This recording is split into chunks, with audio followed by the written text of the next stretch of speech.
binti ushauri umeshakijua. Sio? Hiki hapa. Sio? Au alikwambia ni kipi? Maana huwa anaambiana kwa simu. Basi kakwambia hicho. Basi kinyooshe tukione. Sikawa kina pete zingine. Bwana Yesu asifiwe. Amen. Bwana Yesu asifiwe sana. Amen. Naomba sasa kidole cha pete kiende kwa mhusika hapo. Itatamka maneno na utarudia.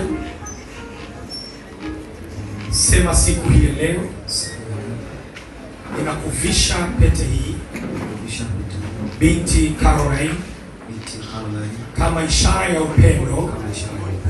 upendo usio na kipimo.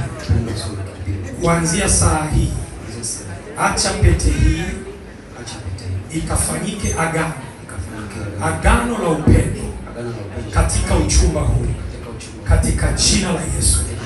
Roho Mtakatifu nisaidie katika jina la Yesu. Shangilie Bwana Yesu.